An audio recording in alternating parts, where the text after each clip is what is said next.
The University for Peace is pleased to welcome its students, alumni, faculty, staff, and special guests to the commencement ceremony. Please stand up to welcome the platform party. The members of the platform party today are Aristides Royo, President of the Council of the University, Judy Cheng Hopkins, Assistant Secretary General for Peace Building Support and UPEACE Council member, Francisco Rojas, Rector, and Juan Carlos Sainz Borgo, Dean for Academic Affairs. We would like to acknowledge the presence of the members of the Council of the University, the Dean for Finance Administration and Projects, Thomas Klumpmacher, and the Dean for Institutional Advancement and Legal Affairs, Francisco Jose Aguilar Urbina.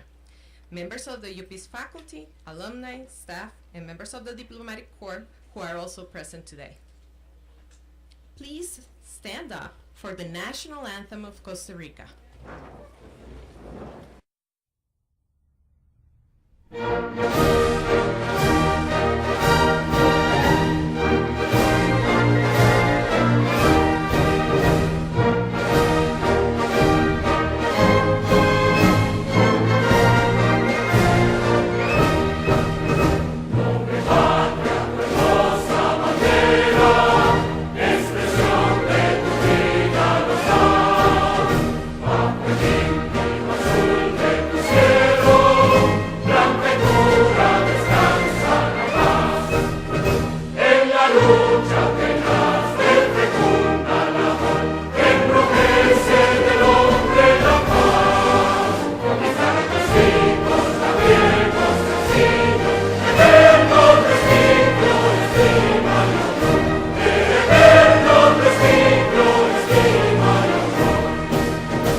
Ladies and gentlemen, the Rector of the University for Peace, Dr. Francisco Rojas Aravena.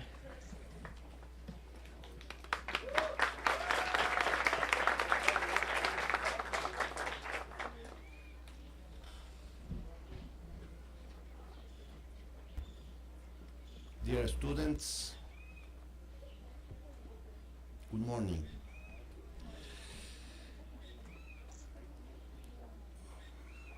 President of the Council, Madam Judy Chen, Undersecretary of United Nations, Dean of Academic Affairs, our college teams, ambassadors from Japan, Canada, and Korea, professors, families of the students, members of the community of El Rodeo, Ciudad Colón, and friends of the student has to be here this morning.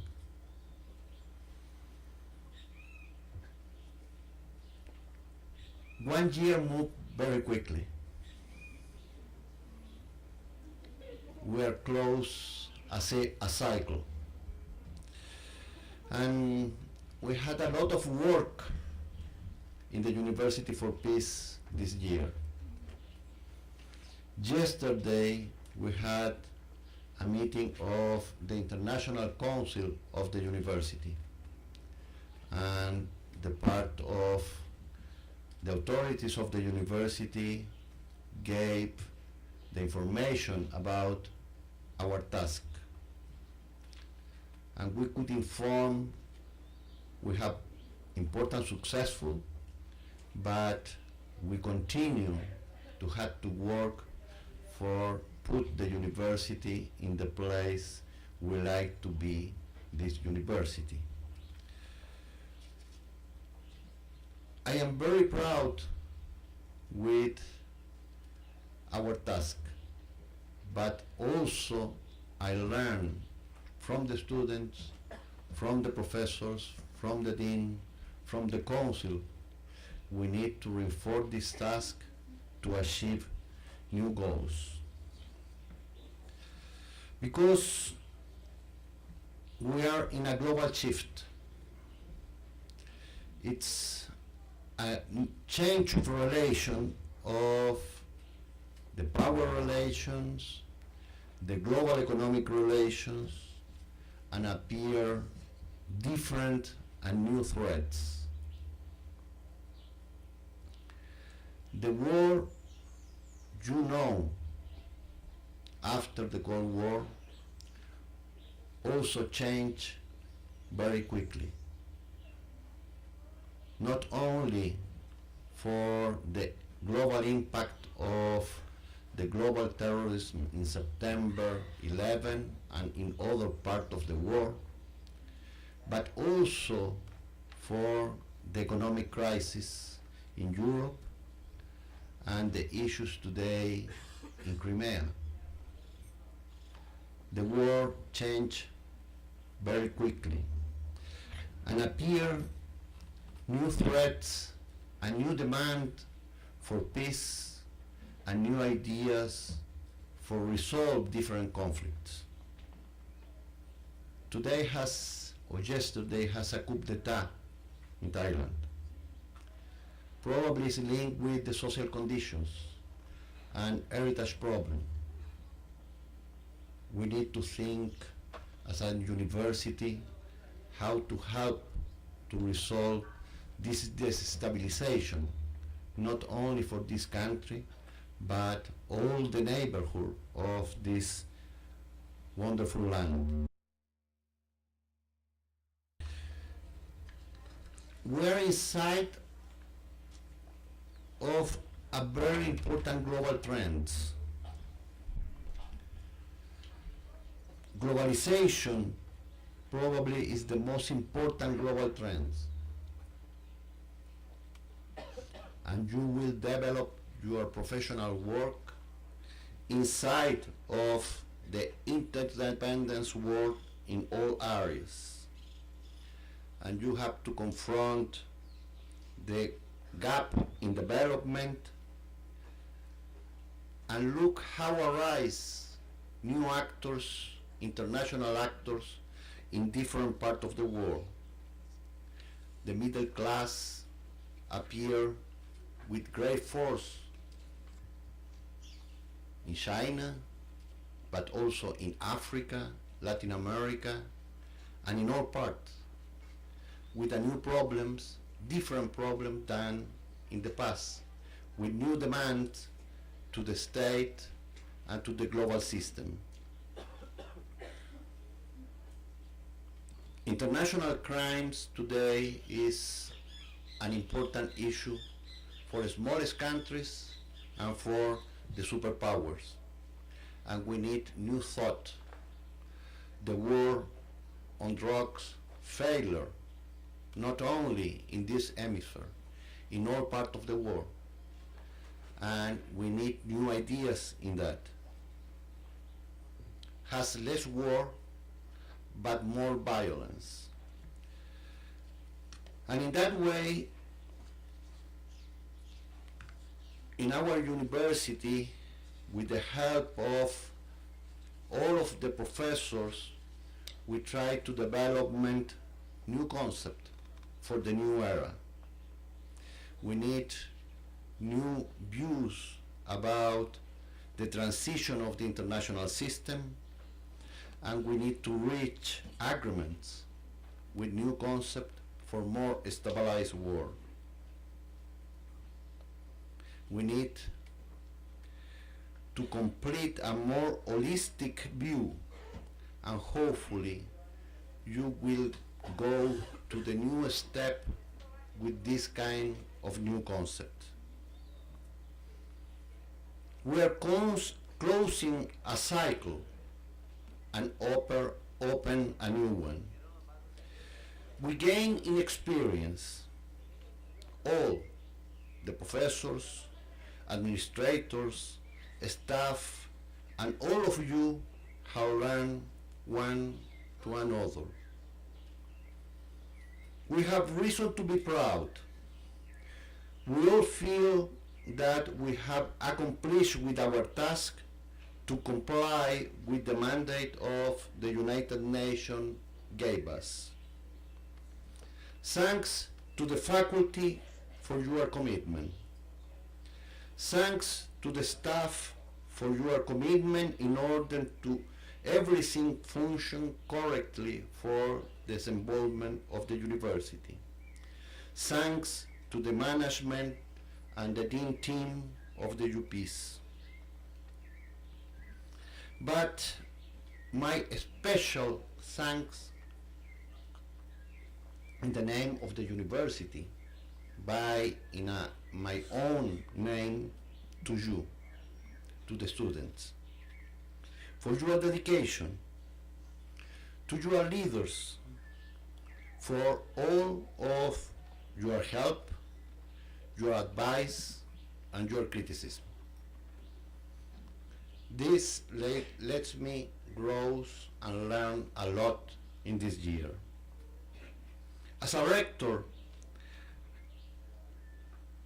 I start with you this year. I have been a hard test, the same as you. We finished with successful. We overcome the majority of the situation. Thanks to you for help, give me the support for that. But I knew we have to put new efforts with your thoughts, your advice, and where you put the fingers in the issues we have to be better work. We have all growth. We can now look at new goals. We can build a better future with a new tools. Today you will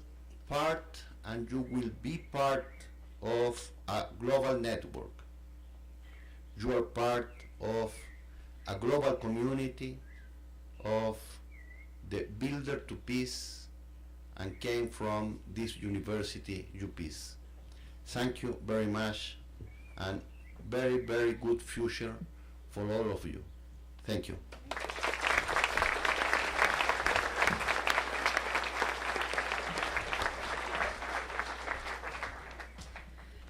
Throughout today's ceremony, the heads of the academic departments will be presenting their class of 2014. I would like to invite Professor Mihir Kanade, acting head of the Department of International Law, Human Rights and Gender, to acknowledge the students of the department.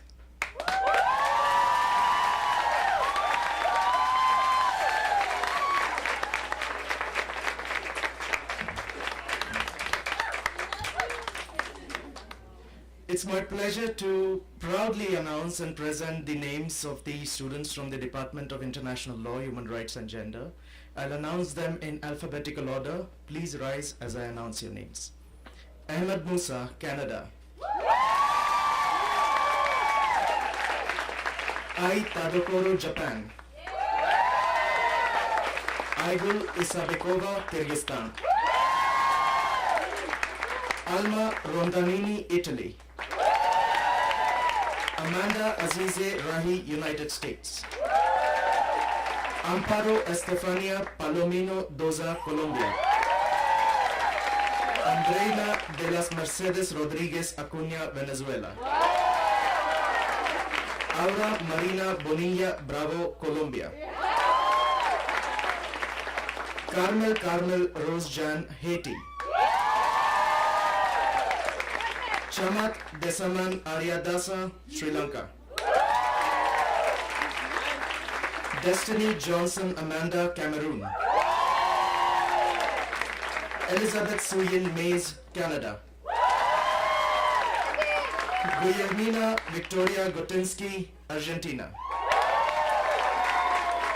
Heather May Van Wee, United States. Helga Gudmundsdottir, Iceland. Ye Yong Lee, Korea.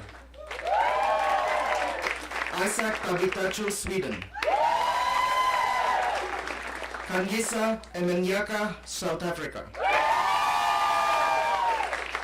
Kitprasad Noparat, Thailand. Lilian Asimve, Rwanda. Maki Enokita, Japan.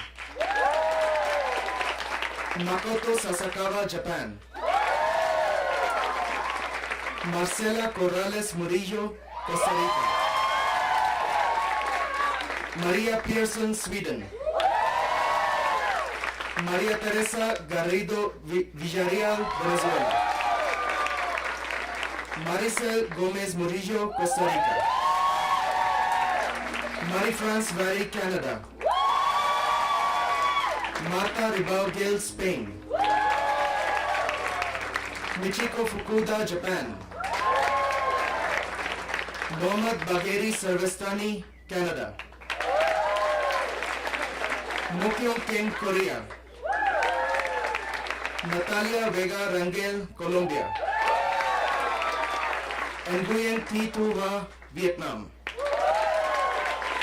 Nina Samara Senot, United States. Paisan Likit Prichakul, Thailand.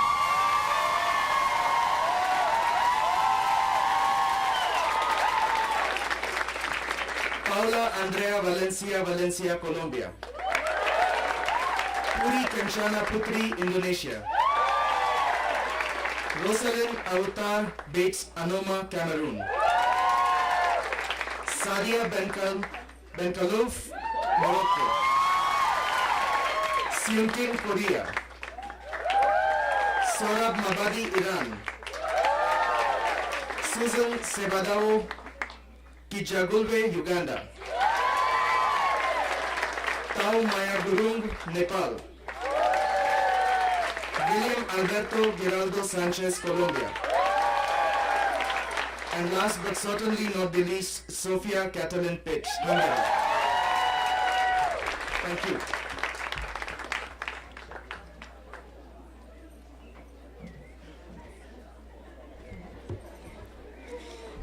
The class of 2014 have elected two of their classmates to share some words for this special occasion on their behalf.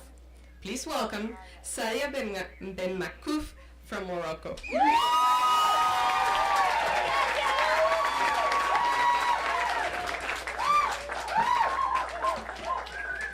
Thank you. Salam alaikum. Peace be upon you all. Congratulations, you guys look great. You're beautiful. I'm truly humbled and honored and grateful to be here with you today. And after a year studying at the University for Peace, I wonder how many of us know what peace is. Not many, but I hope that you all know what the word university means, at least. I myself am unsure of what the word means. And I am not certain we need to define it. Maybe we just need to feel it. But I must say that looking for peace has been an amazing and enlightening journey. It's a beautiful process, at times overwhelming and challenging, but totally rewarding and worth it. Acknowledging that conflict is inherently part of peace has been challenging. Some days, this meant dealing with patriarchy, institutional failures, power dynamics, at school, at UPEACE, and in the outside world. Other days, it meant putting all assumptions aside and being ready to challenge every single conscious or unconscious thought, every spoken word, and every belief system. Our gender lenses, for instance, have altered the way we look at this world forever. We had to create the space to unlearn, to deconstruct, and challenge ourselves. This process was not easy, but it made the experience invaluable. Conflict is a beautiful opportunity to create peace. I look forward to the way each one of you, fellow UPEACers, will approach conflict with grace, with love, with perspective, and your selfless, sincere desire to achieve peace inspires me greatly. Peace is missing in this wondrous world in which we live, and I have faith that each of you will manifest this change, which is why I'm so proud of all of you and to be part of this community. And it has been an enlightening process because we all started this journey with an open heart. When we arrived at UPEACE, we came in a wide-eyed and overly optimistic, and now we leave UPEACE having gained a more critical perspective. Yet, what makes the difference between us, the future world makers and changers, and those who cause chaos in this world is that even though we are aware of the negativity in this world, we have chosen not to lose hope that we can create a positive world and a positive change. This hope and knowledge that we carry will impact the future generations to come. And we are ready to accept whatever comes our way and stand firm for our ideals and what truly drives us. When peace begins within the self, it naturally spreads as a harmonious vibration into society, nature, and the universe. This was my favorite definition of peace. We embody peace. We become peace. You peacers, you are peace. You are peace right here, right now, because you all want this world, and you all want that peace in some way or the other in your lives.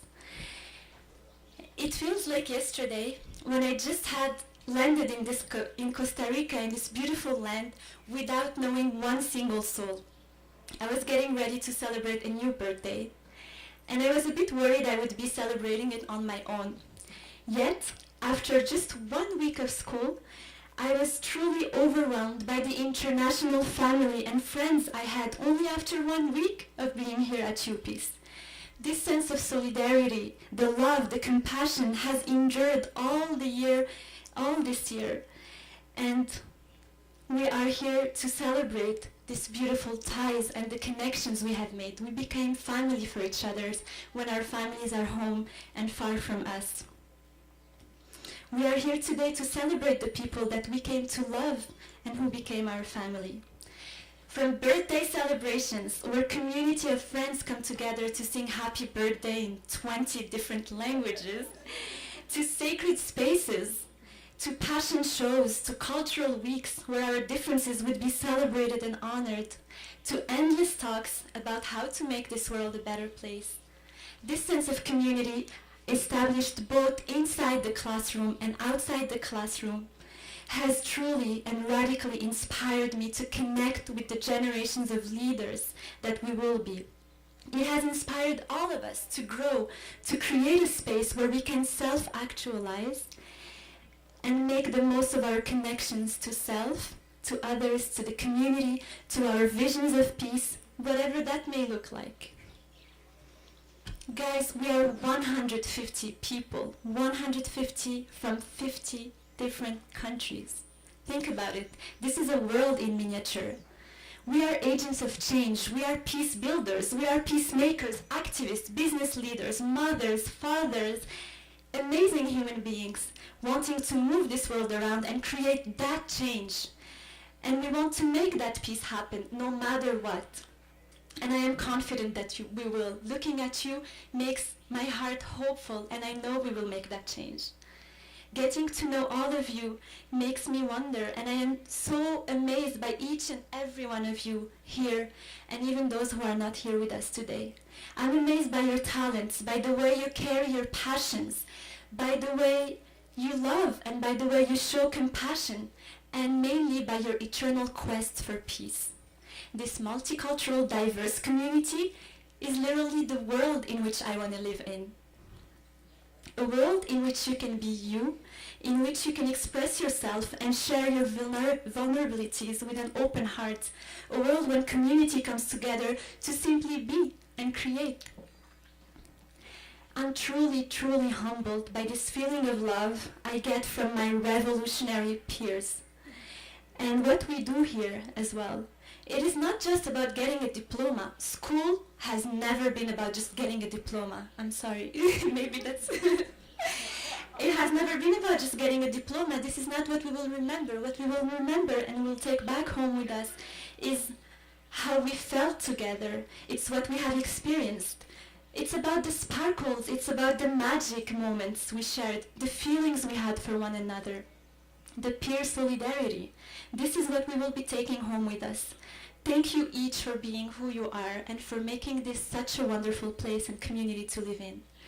Finally, I think that this is a very important space and time to express gratitude and to show our appreciation for ourselves, first of all, for being here, for taking this year of our lives, whatever that meant, and making all this compromise to follow our dream and to make it true. I also want to thank all those who made it possible for us to make this year a reality. This goes out to all the people who would have loved to be here and who are here with us in spirit.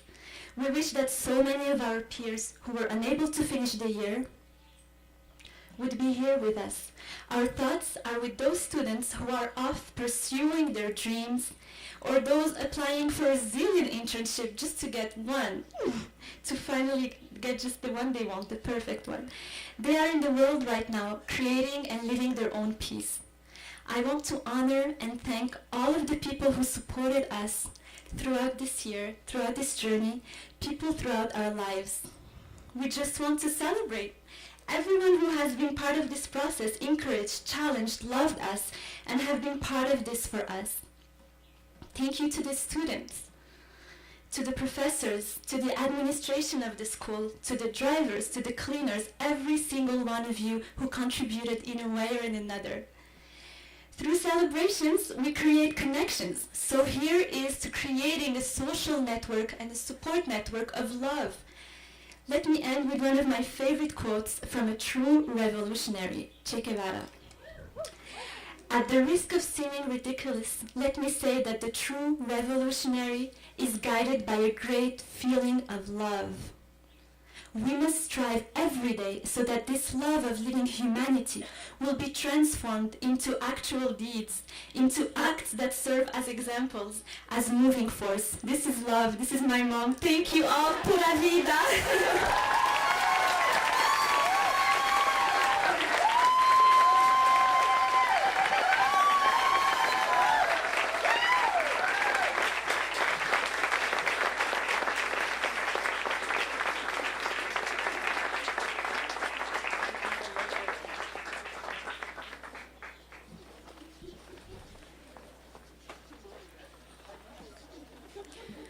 I would like to invite Professor Jan Breitling to present the students from the Department of Environment and Development.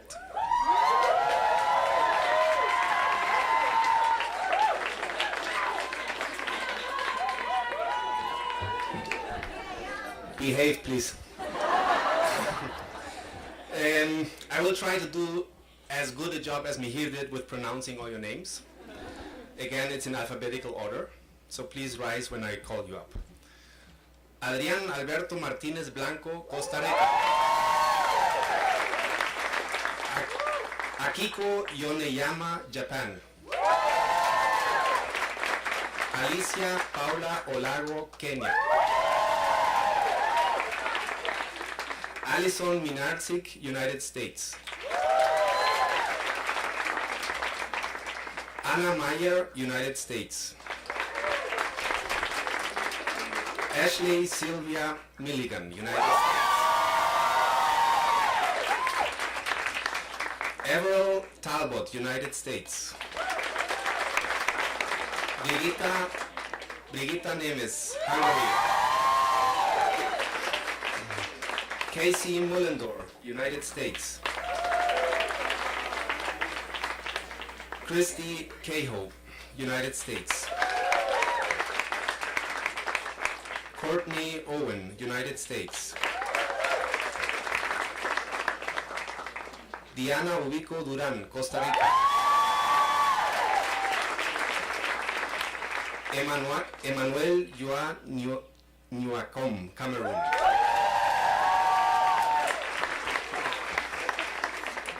Emmanuel Samson Honore Lowe Ekambi, Cameroon.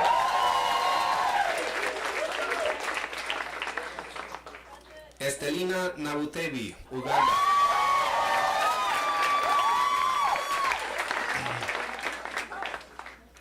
Eunju Kang, Korea. Gero Schumacher, Germany. Guillermo José Carvajal Flores, Costa Rica. Hari Swaminathan, United States. Hyun Chang Lee, Korea. Hyun Kyung Park, Korea. Yvette González Ruiz, Mexico. Jamie Lauren Poza, United States. Jamie Lynn Pratt, United States. Jessica Walton, United States.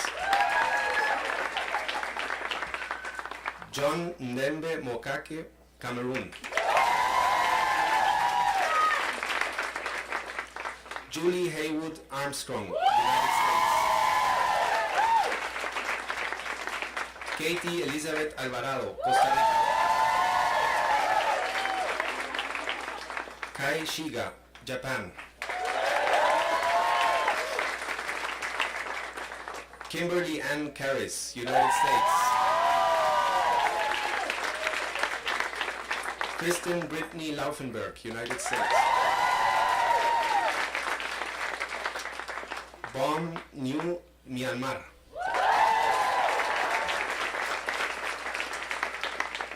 Loretta Lynn Logan, Belize. María Elena Chávez Basurco, Perú. Mark Siebenaler, United States. Min Bang, Korea.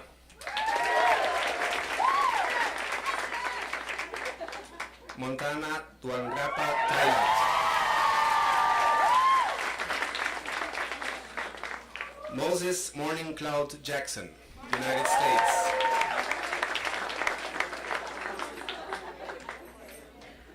You didn't know that, right? That he was called Morgan Cloud? Nang Shining, Myanmar. Naru Kang, Korea. Natalino Soares Ornay Guterres, East Timor.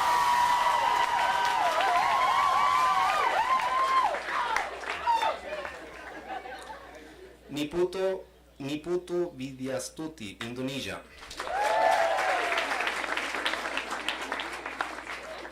Nicole Sux Guzman, Bolivia.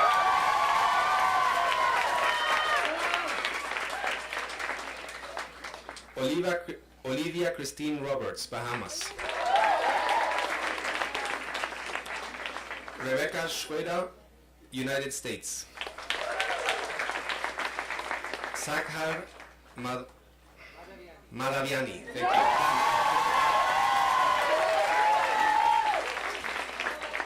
Samuel Goodman, United States.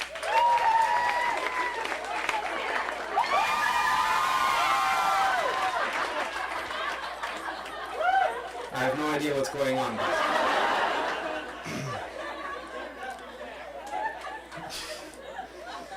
Sasha Ann Calder, United States.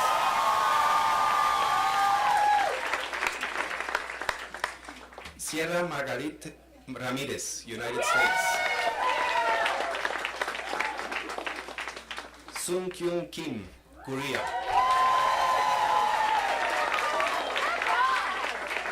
Tung Ling Kaing, Myanmar.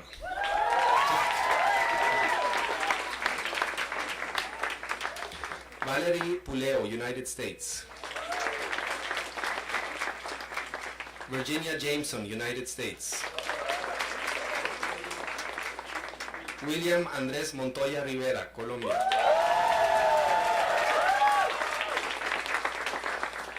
Yasutaka Ota, Japan.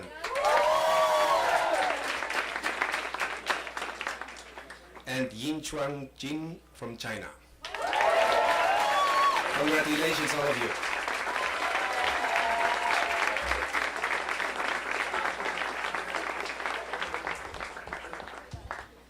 It is my pleasure to invite Muccio Mulinzi to the stand as the other student representative to offer his remarks.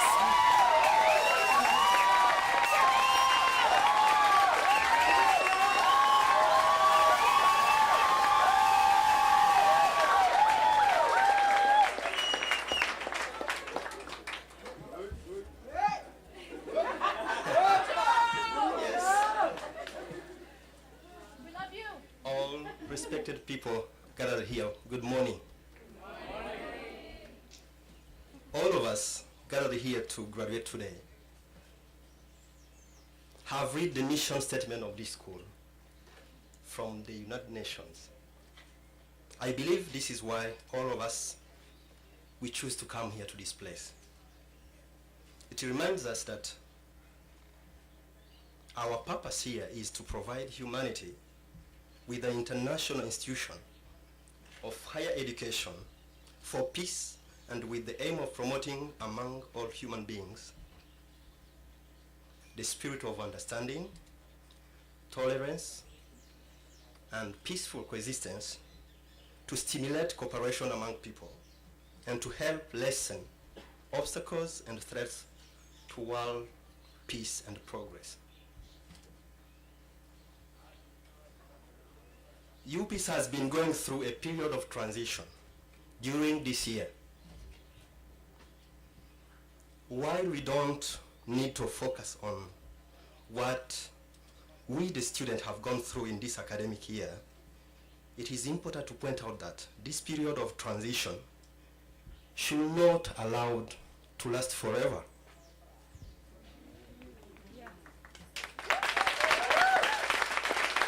Therefore, our fervent wish is that changes are made before new students are welcomed in the fall. Changes that will bring this place closer to its mission.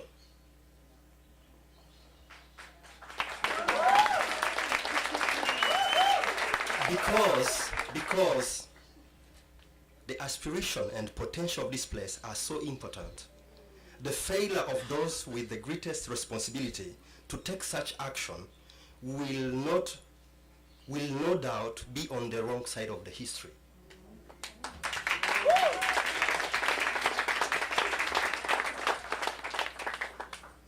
As the students of this university over the last year, we are also guilty.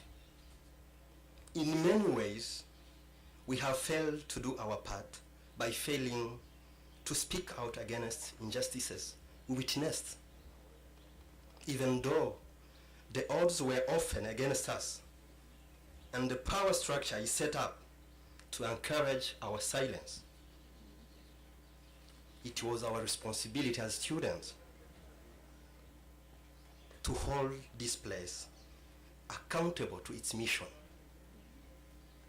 and to speak truth to power. There will be always reasons not to take action, and the world outside of here will be no less challenging. So we must each reflect on the consequences of our silence in those crucial moments.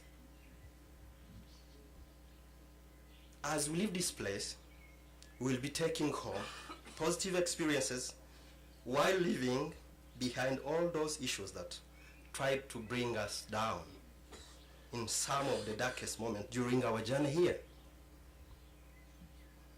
Passionate professors, networking, collaboration, friendship, projects, and harmony. All of these things we will cherish.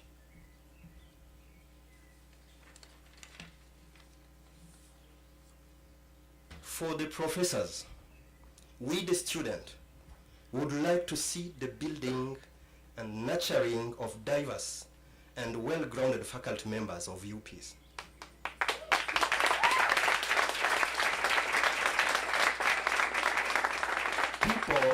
people who are committed to teach within the scope of the vision of this institution. We place so much of our hope in this institution, and therefore it will be heartbreaking to see it fail. We still believe that things can change here for the better based on one important approach: transparency, accountability, and self-reflection.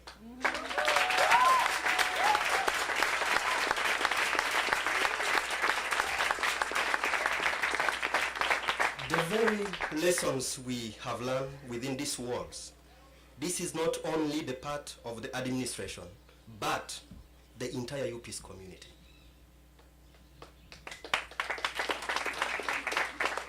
On behalf of my fellow students, I would like to thank the Almighty God to have made it possible for us to gather here today, this morning, to celebrate this commencement. Secondly, to thank all parents, friends, landladies, landlords.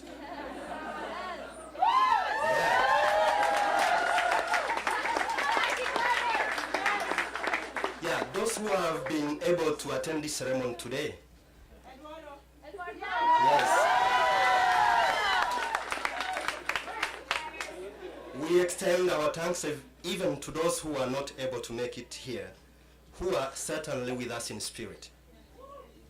Sadly, we would like to thank all those who have already brought positive changes at UPEACE, be it at the level of administration, faculty, or any other capacity, and even those who were not able to remain here with us. Your passion and commitment to peace did not go unnoticed. Lastly, to my dear sisters and brothers dressed in gowns, those of us about to graduate, I would like each and every one of us to examine ourselves deeply and see exactly what we are taking home. I believe the ultimate goal of being a university for peace students is to make sure that one does not only pass through UPEACE, but also that UPEACE passes through us. Because there is so much we need to learn from its imperfections. If you have done this, then we have truly learned the lesson of this place. And we each live this year here as a powerful force for change. I thank you. God bless you so much.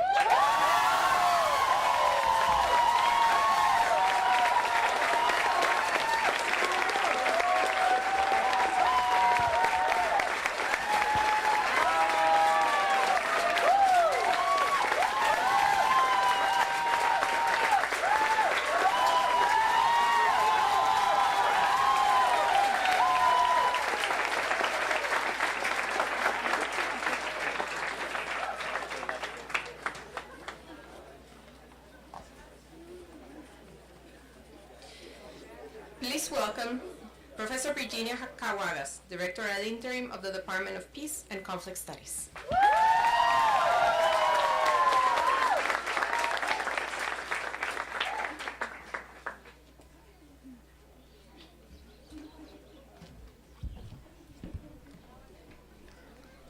It's my honor to present the students and soon graduating from the Department of Peace and Conflict Studies.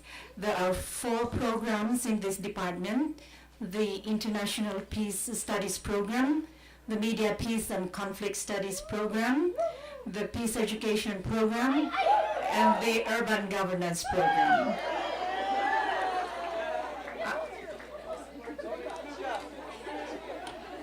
Please stand up as I call your name.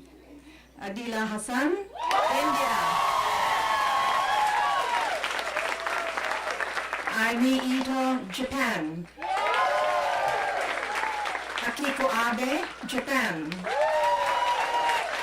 Alice Longstreth, United States. Amalia Botero Restrepo, Colombia. Amish Sasha, India. Armando Gallardo Valdivia, Peru. Athena Roxanne Cole Ekman, United States. Brianna Lynn Cavion, United States. Budika Harshadeva Amaratunga, Sri Lanka. Carl Jevon Lawson, United States. Chelsea Rebecca Shelton, United States. Emilio Edgar Parales Luna, Mexico. Alcaro Bukuno Dofata, Kenya. Heather Maurice McKillen, United States. Hiroaki Nishida, Japan. Hei Sim, Korea. Imgard Akinyi Rock, Kenya. Induja Moni Jadevi, India. Jean Alia Yasin Robles. Julia Grau, Nepal. Julia Emily Stevens, United Kingdom. Julia Fox Coben, United States. Karen Mayer, Canada. Kate On Whitlock, United States.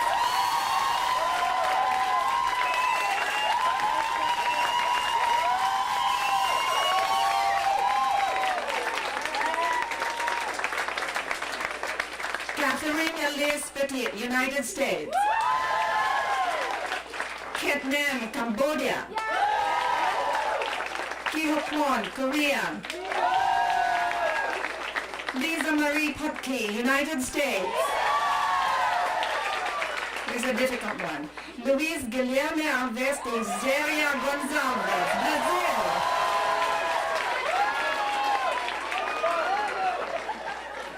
Maria Luisa Maglonso Lentejas, Philippines. Marina Domoshkina, Ukraine. Melanie Catherine McFadden, Nikki Yoshida, Japan. Muchuma Lindsay, Rwanda.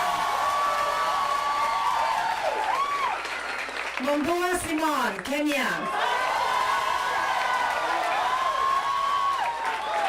Luango Bariso Mengenainda, Kenya. Nani Afrida, Indonesia. Naved Ali, United States. Pindorika Malirojiri, Thailand. Rita Lorbo, Nigeria. Satoshi Nakazawa, Japan. Shinko Kim, Korea. Shirley Kimayong, Philippines. Thomas Wagner Nagy, Germany. Tomoya Ikeda, Japan. Vanessa Basil, Lebanon. Violeta Arturovna Mitinian, Costa Rica. Yabon Elaine Sanko, Liberia. On behalf of all the professors of the different programs and the department, I congratulate you all.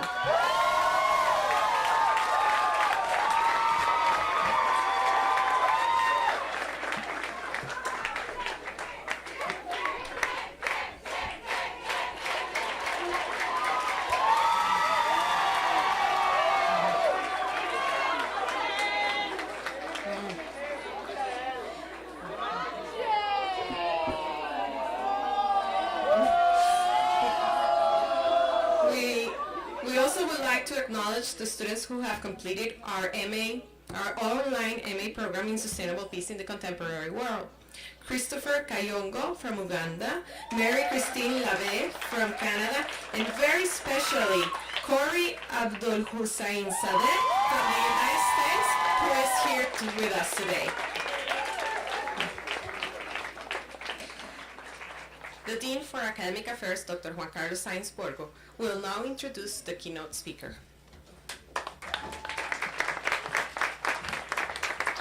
Good morning. I have the pleasure and the responsibility to present our keynote speaker for the class 2014. Judy Cheng Hopkins hailed from Penang in Malaysia, where she attended the George Girls School. She received an American Field Service scholarship to study in the United States, where she obtained a bachelor's degree in English literature from Beloit College in 1976 and a master's degree in economic development from Columbia University, the School of International and Public Affairs in 1978, and diploma from l'Université de Bretagne in France and Harvard University in the USA. Judy Cheng Hopkins has a long and distinguished career under the UN flag. She joined the UN in 1982, working in the UNDP in Africa for more than a decade, first in Zambia and later in Kenya. Her career continues as a Deputy Executive Secretary of the United Nations Capital Development Fund until 1997 in New York. Later, she started to work as a World Food Program and the United Nations Development Program in several senior and progressively responsible roles, notably as Director of the Bureau for Asia and the Commonwealth of Independent States. From 2006 to 2009, she served as Assistant High Commissioner for Refugees in charge of operations in over 118 countries around the world, including the voluntary return and reintegration of refugee and internally displaced persons. On August 17, 2009, she was appointed as Assistant Secretary General of the United Nations for Peace-Building Support, and her most recent appointment was yesterday as the new Chancellor of the University for Peace.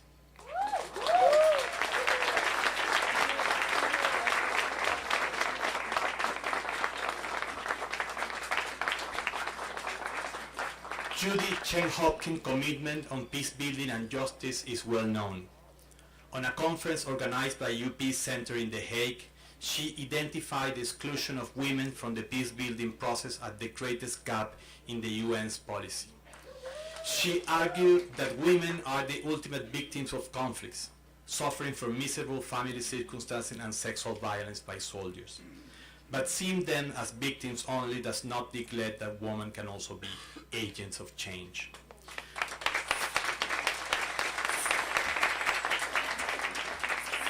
From a grassroots level, she believed women can fulfill all kinds of peace-building roles, but in order to achieve that, the peace-building paradigm must change. Please welcome Judy Cheng Hopkins.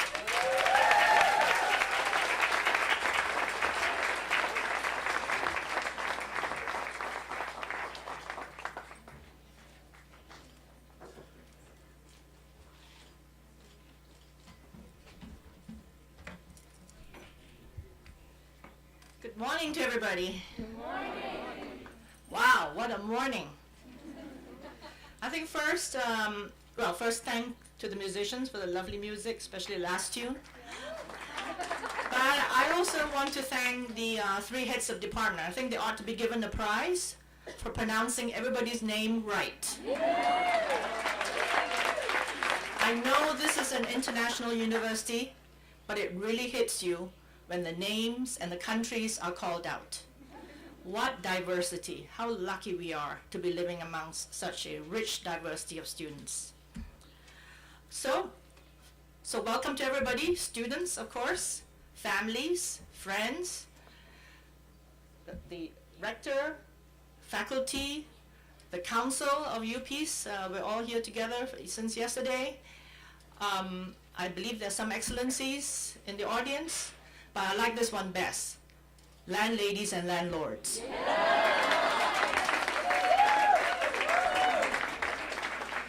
That brings to life what a community we have here. It is a true community.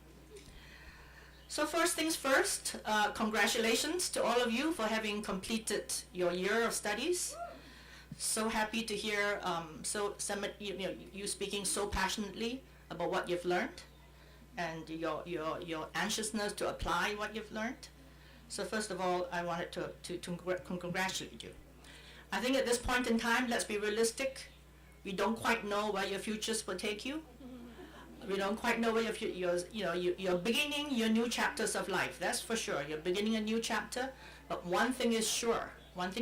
By having chosen to come to a university that specializes, that is passionate about bringing world peace, you have picked your field. You have picked your commitment, and no matter what area you go into, whether you end up as a peacekeeper or a peace builder in the world today, or in fact, if you join the private sector and you work in countries, for instance, with globalization, who knows where you'll be next?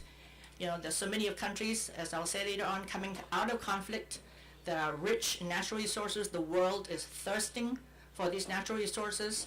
What we have is starting to exhaust itself, and we're looking for new markets. And a lot of these happen to be in conflict-prone countries. So the more important it is for the new generation of people out there, including from the private sector, to be conscious, to always have in mind this whole question of how do we have sustainable peace? What are the triggers of conflict? Can we close our eyes to mass inequalities? Can we close our eyes to the way elites function in many of these countries, just oblivious to the plight of the very, very poor and the miserable? That is very much the role of the peace builder. It's not just going around, with a blue helmet or with a mission. That is also very much the role of peace builder, being aware of triggers of conflict and contributing in whatever way you can, no matter what field you go into. So I think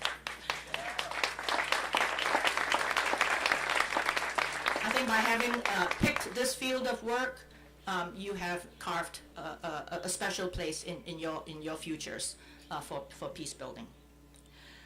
A lot of commencement speeches or end of year speeches, whatever you call it, you have older people like me standing on stage, trying to impart on you moral values and how to build good moral character and all that. I'm not going to be philosophical or existential in that sense.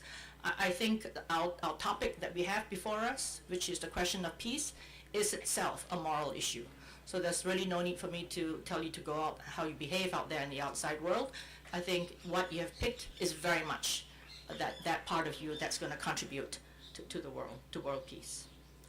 Coincidentally, I was just in Somalia last week. I was in Somalia for a whole week, which is actually very long for us in the UN, going to these very conflict-prone countries. I was very lucky to be able to see a broad range of towns and districts, not just confining myself to one area. So I was in Mogadishu, I was in Kismayu, I was in Baidoa, and I was in Hudur. And yes, I don't want to go into the prospects for peace. I know that's a very hot topic at the moment. Is it coming to an end? Are we turning the corner? I think that's a very, very complicated topic, which I cannot do justice to in a short speech. But I can tell you, though, after 24 years of civil war, it's very clear. So I'm going to paint you a portrait of the world's most famous, I'm sorry to say, failed state. This is the portrait of the world's most famous failed state. So let's go with some statistics. This is a country where life expectancy is 54 years old. Life expectancy is 54. Where the rates of illiteracy, and especially female illiteracy, I'm always looking at female literacy because it has so many multiplier effects. Female literacy is 74%. 74%. When people get any chance to go to school over the last 24 years of conflict, it's for an average of 3 years. 3 years, average. Average 3 years of schooling. Why? Because obviously of the insecurity. So I don't have to go into the malnutrition rates. You can imagine the malnutrition rates, infant malnutrition. But also when we have lawlessness like that, when you have no state that functions, no authorities that function, you can imagine then you also have corruption. So this is listed again by Transparency International as the most corrupt state, or whether you call it a failed state or a state on earth. And then if you look at, I'm sure you all have studied the Mo Ibrahim index. Have you? Mo Ibrahim is this gentleman he's Sudanese, but I think he compiles very, very interesting pictures of how you look at governance, especially in Africa. I think he focuses on Africa. And he has rated Somalia the lowest in all the three areas of governance, in all the three areas of governance. So, and then you've heard about the piracy. Again, when you have lawlessness, when you don't have rule of law, and then all these illicit activities start flourishing. Actually, a drug lord or a terrorist, in fact, their preferred state is one where a state does not function, right? Because that's where they can go to full capacity, if you wish. So piracy, crime, you can imagine, drugs, terrorism, and then another tragic detail is the youth bulge. In many of these countries I work with, because of my job in peace building, of course, I never get to go to the Koreas or the Japans or the Singapores or the Kenyas. I actually go to countries emerging from conflict. And there, inevitably, you always see the youth bulge, for obvious reasons, because men tend to die in war.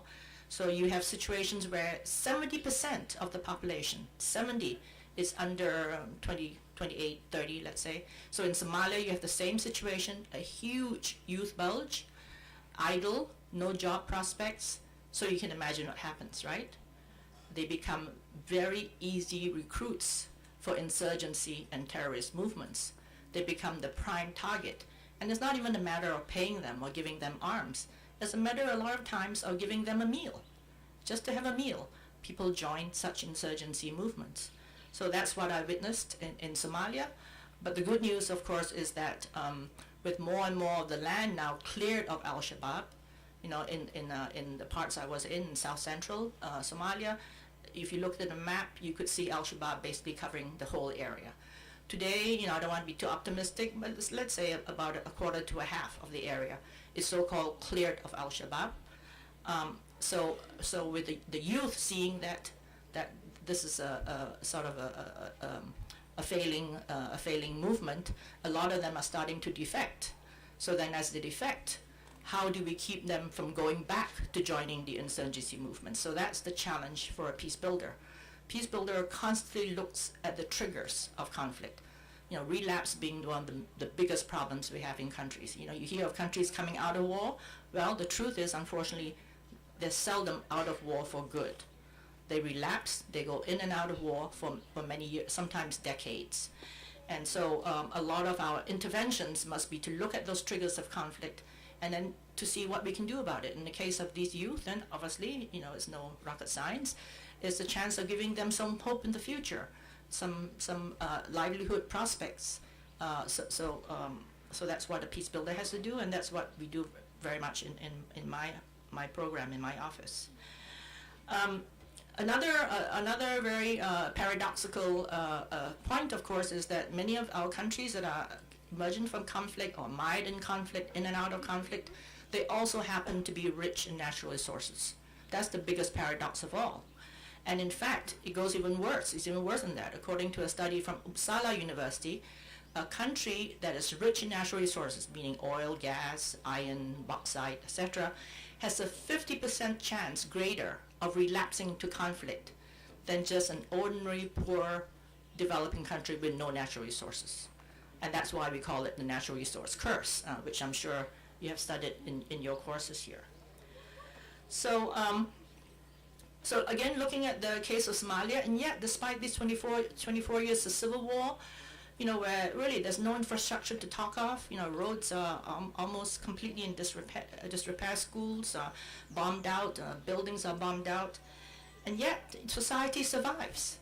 Society survives. And that really, one has to look deeper into that.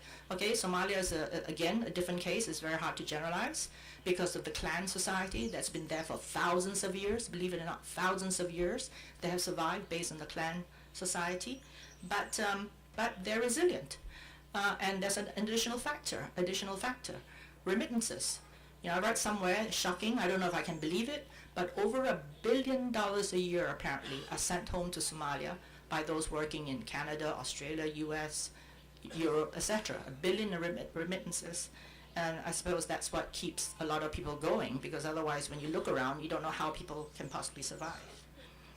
So, as I said, the picture is very sad usually, but a lot of times in the midst of that tragedy and sadness, you see hope. You see hope because we're human beings, and we've survived over the centuries, no matter how difficult the situation. And one always has to look at what opportunities there are that we can help as external actors. The good news is, as in this job, I travel to a lot of academic institutions and think tanks. The good news is there is really a growth in interest in this whole area of peace, you know, conflict, security, peace building. Universities like yours, but everywhere, a lot of the major graduate schools will have some department, some specialization, some kind of studies in peace building and in building peace and security. So that's the good news, because then we're going to be having more and more people like you graduating with a consciousness of what it takes to build peace. I think here the UPEACE Charter is especially relevant. UPEACE Charter, if I can quote one line from there, peace is not a negative concept at the end of conflict by compromise, but achieved and ensured through education, the most effective resource of all, education. And I think that's very fitting for what we are talking about today here. Now I'm going to, my very brief speech, now that I've sort of outlined, I know Somalia is not typical, but it is surely the sort of the epitome, in a way, the most dramatic epitome of the portrait of a failing state or failed state. I want to relate that to then what I believe you have learned going through your curriculum and talking to Juan Carlos in terms of your syllabus. I want to relate that to what you've learned here. But before I do that, I want you to be aware that myself and the council is very aware. I think many of the student speakers have alerted to it. We're well aware of the problems that exist here. We're well aware of some of your frustrations. I want you to know that the council took this very seriously and had a very good session yesterday with the with your student sorry, what is it called? Alliance, your student council. And I must say, I was very impressed by the the very sane, down-to-earth, in a way, very constructive kinds of issues that were brought up. Issues that demonstrated that students, didn't want to protest for the sake of protesting, didn't want to make trouble for the sake of making trouble, but really highlighted very clear issues.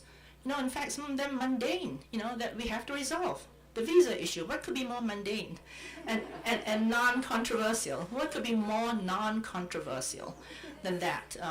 So we went through the whole list of issues, and I think a lot of them are solvable if we put our heads to it, if we put the political will to it.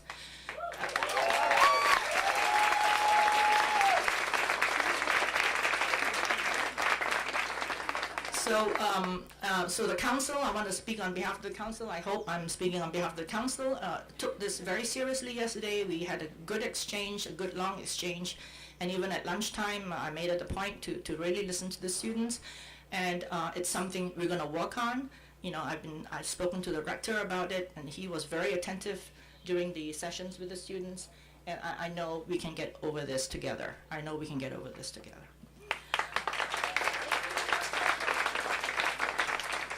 Okay, so let me now turn to then, from my perspective, how I think that what you've learned is highly, highly relevant. I've gone through your syllabus, as I said. I look at your courses on media, including the social media, and as we know how important it is, and there's no reason whatsoever that with the world we have today, with with the number of cell phones, the African continent has more cell phone users per capita than anywhere else in the world. I mean, there's no reason why we should not be capitalizing on new technologies that are available for us, in all ways, not just in the ways of agricultural productivity, for instance, knowing the prices of goods so that you know what to plant that season, but also in terms of, maybe some people may not like this, in terms of organizing. Look at the Arab Spring and how they were able to bring out thousands, hundreds of thousands of people. In the old days, my husband is an oil activist, in America, and he said in the old days, this is very old days, okay? You go to the neighborhood bar and you pass a message, meet at this place, meet at this square at 5 p.m. That's how they did it in back those days. Today you send a text and you send it to 1,000 people at once. And so, I think that has changed things so dramatically, hopefully for the better. And I'm so glad that your school is focusing on some of these measures and hopefully, learning the positives that we can get out of it. The environmental studies and the conflict and climate change. Again, so much, how can I not underestimate? So many of the countries I go to, there's no question that the genesis of the conflict. I'm talking about, countries that are drought prone, let's put it that way, the Southern Sudans, the Somalias, the Yemens. There's no question that the genesis of the conflict is very much simple water. Simple water, especially when you're looking at pastoralist societies. Don't forget, a lot of these countries, societies we deal with are pastoralists. They live, work, their worth, their life is dependent on their stock, their livestock. So, and you can imagine then with water levels going down, how that can really spur conflict very quickly. And then, of course, unfortunately, as I said, that's the genesis, and then other factors take over. Leaders use it to exploit ethnic differences, religious differences, and before you know it, it becomes a full-blown conflict. But there's no question that we must arrest and recognize the very important issues of climate change as a cause for conflict. Then I think rule of law. I think there's a whole area of study on human rights and rule of law. Again, as I said, in a lot of these countries, I put my finger on one, the lack of water, natural resources, but another one is access to justice. A lot of people don't like the term rule of law because it looks so top down, but it's access to justice. How can we have a situation where only the elites have access to justice, where other people never ever see a court of law or even think that they can resolve things in a court of law? I think here, I don't know, I think you're all very young, so I don't know if you know this American comedian called Richard Pryor. Do you know Richard Pryor? You know how he used to say, justice is for just us. The elites, just us, that's the secret. Transitional justice is another thing. When you come out of conflict, don't assume that that people can just go on their lives, forgive and forget after a genocide, for instance. That we have to figure out how we deal with questions of transitional justice, in some cases reparations, but human rights of all peoples, especially including opposition, including the press, for instance, press freedoms. So I'm so glad this has been covered in your curriculum. And reconciliation, again, as I said, don't assume that societies can get back together again without some form of healing, some form of healing and reconciliation. And then, actually, I had here the urban governance, but then I heard the course was cancelled. Is that true? Oh, it wasn't? I got back? Okay, good. So that, again, is so relevant in this part of the world. In this part of the world, as the rector always says, even though formal wars have reduced, the numbers of violent crimes have increased. Number of deaths from violent crimes have increased, not necessarily from the war as we know it. So again, in this part of the world, I think it's so essential for us to understand and study the whole question of urban governance and how we deal with this urban crime wave that is unfortunately enveloping so many countries. Then, of course, economic development, jobs, youth, etc. All this obviously is covered in your course on sustainable development. But there are two that are especially I'm especially impressed by, and I hope this continues in the curriculum for many years to come, and that is the whole question of natural resource management. As I said earlier on, the paradox is a lot of these countries mired in conflict, the Congo, the DRC, Guinea, etc. You know, when you look at the stats of the unexploited natural resources, the wealth still under the ground, waiting to be exploited, it blows your mind in terms of how rich these countries are, and yet they are mired in conflict. They're mired in conflict because a lot of times that wealth is not shared, it's kept within a very small elite and their partners, international partners, and I'm a strong believer that a lot of times it's not just sheer poverty that creates this conflict, it's inequality. It's not sheer poverty.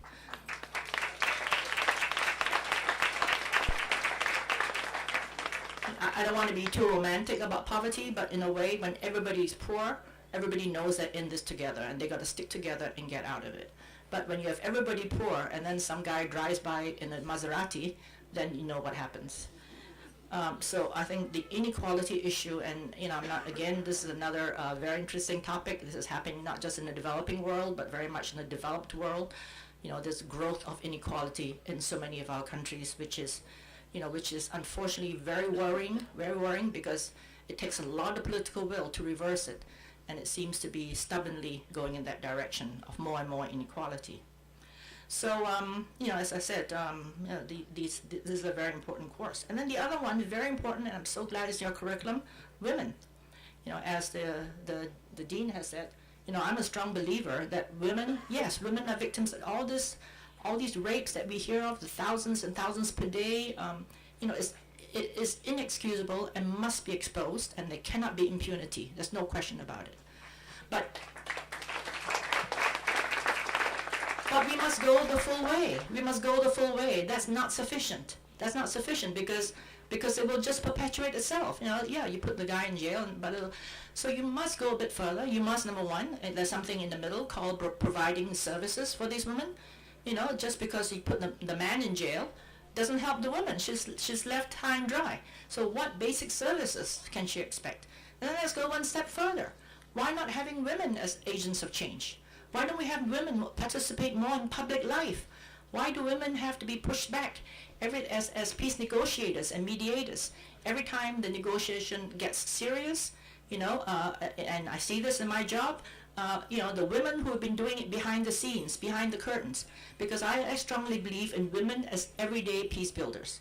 Women have this innate quality or responsibility as the one in the household responsible for nurturing the children, for ensuring their futures, their good education, and thus keeping the peace in society. They have this, they're the least inclined towards using war, towards using conflict as a solution because of that role. So I think the genius is to turn that traditional role, which is traditional, which everybody accepts, but to turn that into something that enables peace to be sustainable. How can we turn that role that's so inherent in them, innate in them, into playing a much more, if you wish, a high profile level as agents of change? I mean, and here there's nothing better than to quote to you or to name some of them. You might have studied. I see that there was a student from Liberia, so surely you know Lema Bowe. I'm sure you've all heard of her. She was a Nobel Prize winner, Peace Prize winner, and she was instrumental in the fight against this kind of abuse, but especially Charles Taylor. I think her group were actually quite instrumental in putting him in jail. Let's be very honest. So she says in the trial in 2011 in front of Charles Taylor, 2003 in front of Charles Taylor, she says, "We are tired of war. We are tired of running. We are tired of begging for bulgur wheat. We are tired of our children being raped. We are now taking this stand to secure the future of our children." So I love this message because it's so simple. It's so simple. After decades of civil war, the children not being simple pleasures of life, playing outdoors with your friends, playing football, Those are luxuries. They're not permitted in this kind of setting. So eventually, you know, it takes a woman like her to say in such simple terms, we will not take this anymore. We will not take this anymore. We'll take things into our own hands and see what happened. They formed a movement that created what we have today in Liberia, a relatively peaceful society. Let's hope it goes in the correct trajectory. So I hope by now I have convinced you that you have picked the right field of study. You have picked the noblest, I really believe the noblest field of study there is. For what can be nobler than to play your role to ensure world peace and security. Thank you very much.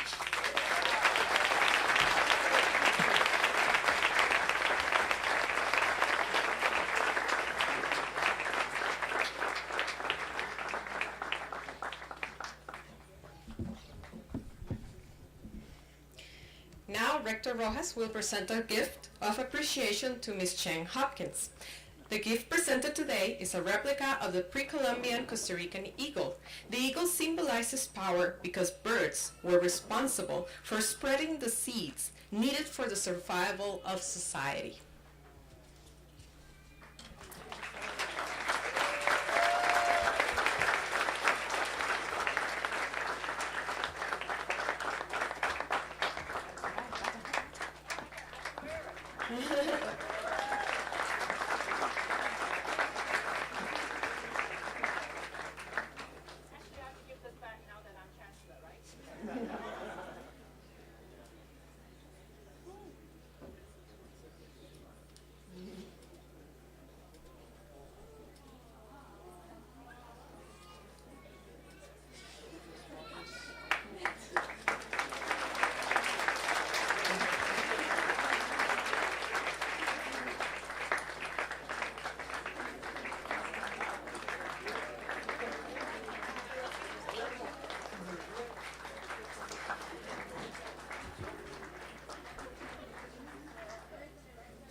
Thank you very much for your attendance today. We would like to invite all of you for a reception that will be offered in honor of the class of 2014. The reception will be extended to 3 locations: the atrium, the cafeteria, and the terrace. If you need help, please ask an usher for your help. We remind our class and faculty that gowns may be dropped off anytime after the ceremony until 12:30 at the registrar's office. We now adjourn the 2014 commencement ceremony. Thank you very much.